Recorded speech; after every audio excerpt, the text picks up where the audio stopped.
Je cherchais un but à ma vie et la vie que je menais ne m'intéressait absolument pas. Je voyais pas d'avenir pour moi et j'attendais simplement de rencontrer quelqu'un qui allait me donner suffisamment d'amour pour pouvoir continuer à vivre. Donc je faisais, j'étais dépressive, mais je faisais aussi de l'automutilation, j'avais des idées suicidaires. C'était dur.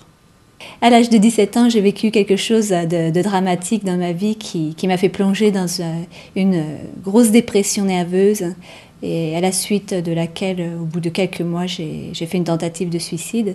Donc j'étais arrivée vraiment à un moment très très noir dans ma vie où c'était très difficile. Et c'est à ce moment-là que mon petit ami m'a parlé de Jésus et de Dieu et de ce que Jésus avait fait dans sa vie. Et en fait, ce qui m'a beaucoup touchée, c'était son changement d'attitude. Lui-même venait d'un milieu très difficile, était quelqu'un de dépressif, et j'ai vu vraiment un changement. J'ai vu qu'il retrouvait de la joie, qu'il retrouvait un espoir dans sa vie. Et de voir ce changement en lui, je me suis dit qu'il y avait forcément quelque chose de réel pour qu'il y ait un changement aussi radical et un changement qui dure. Et j'étais très interpellée également par la vie qu'avait menée Jésus.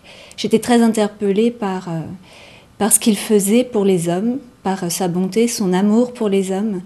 Et j'avais vraiment envie de recevoir cet amour aussi pour moi, parce que j'avais besoin d'un amour qui me donne envie de continuer dans cette vie. Et je pensais que c'était simplement en Jésus que je pouvais avoir cet amour. J'étais très interpellée par le sermon sur la montagne. Il y a un verset qui dit « Heureux les affligés car ils seront consolés ». Et cette promesse, je l'ai vraiment prise pour moi parce que je savais que j'allais être consolée. Il y avait aussi ce verset un peu plus loin qui dit « Venez à moi, vous tous qui êtes fatigués et chargés, et je vous donnerai du repos ». Et j'avais vraiment besoin d'être soulagée du poids que j'avais sur moi.